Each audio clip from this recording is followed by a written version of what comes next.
শেখ হাসিনা ক্ষমা চাইলে কি তাকে ক্ষমা করব? এই শহীদ মিনার থেকে পার পেল কিভাবে? আপনাদের উচিত ছিল পিটাইয়া নিয়ে থানায় দেওয়া। বক্তব্য খুব অ্যাগ্রেসিভ হয়ে যাচ্ছে, কিচ্ছু করার নাই। আপনাদের যতদিন লাগে ক্ষমতায় থাকেন।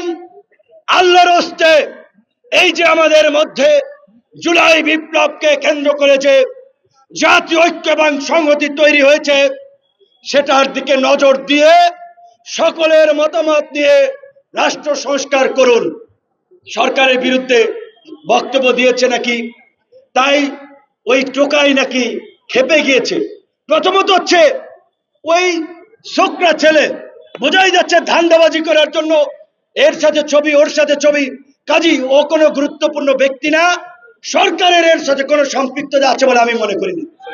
কিংবা আন্দোলনকারীদেরও সার্জিসের নাম এসেছে, আমি বিশ্বাস করতে চাই না যে আমাদের ছোট ভাইরা এইভাবে, বা সার্জিসের বাড়ি উত্তরবঙ্গে, ফারুকের বাড়ি উত্তরবঙ্গে, তার উপরে হামলা করাতে সে সমর্থন দেবে, এটা আমার মনে হয় না। কিন্তু ঘটনাটি খুব রহস্যজনক। এই ঘটনার পেছনে দেশি বিদেশি কোনো ষড়যন্ত্র আছে কিনা সেটিও খতিয়ে দেখতে হবে। কারণ বিপ্লবের পরে প্রতি বিপ্লবের জন্য পলিটিক্যাল কিলিং হয়, রাজনৈতিক হত্যাকাণ্ড ঘটে। এই বিপ্লব এবং আন্দোলনে আমাদের কি রোল, আমরা কি করেছি, সেটা আমাদের নিজেদের বলতে হবে না, দেশের মানুষ জানে।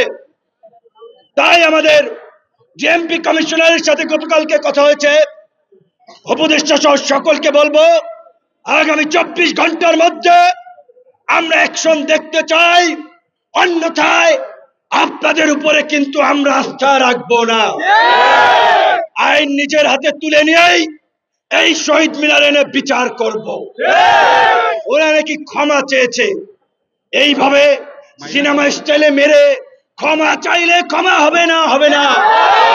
আমরা এত হাতেম তাই না। শেখ হাসিনা 2000 হত্যাকাণ্ড ঘটিয়ে শেখ হাসিনা ক্ষমা চাইলে কি তাকে ক্ষমা করব? আওয়ামী লীগের ক্ষমা আছে? কাজী যারা আবার নতুন ফ্যাসিস্ট হয়ে উঠতে চায়, দুর্বৃত্ত হয়ে উঠতে চায়, ওদেরকে উপযুক্ত শিক্ষা দেওয়া ছাড়া কোনো ক্ষমা নাই। গতকালকে আমাদের টাঙ্গাইল ভুয়াপুরের এক ছাত্র নেতার উপরেও হামলা হয়েছে।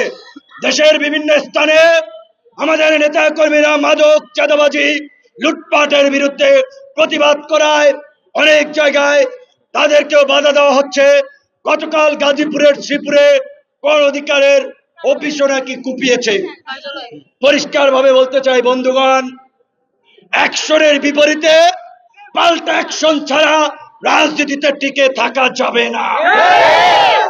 এই বিপ্লব উত্তর পরিস্থিতিতে নানান ধরনের অরাজক পরিস্থিতি তৈরি করতে দেশি বিদেশি এজেন্টরা কাজ করছে।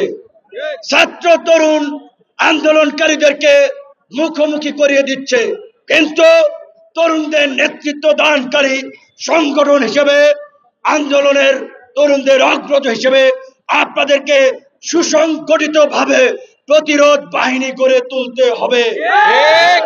অ্যাকশন হবে, সাথে সাথেই পাল্টা অ্যাকশন। আমি ক্ষুব্ধ হয়েছি, গতকাল করে হামলা করার পরে এই শহীদ মিনার থেকে পার পেল কিভাবে? আপনাদের উচিত ছিল পিটাইয়া নিয়ে থানায় দেওয়া। যাই হোক, আপনারা করেন নাই, ম্যাচুরিটির পরিচয় দিয়েছেন, বক্তব্য খুব অ্যাগ্রেসিভ হয়ে যাচ্ছে, কিচ্ছু করার নাই। ভদ্রতাকে এইখানে অনেকে দুর্বলতা ভাবে, কাজেই বেশি ভদ্র হওয়ার দরকার নাই।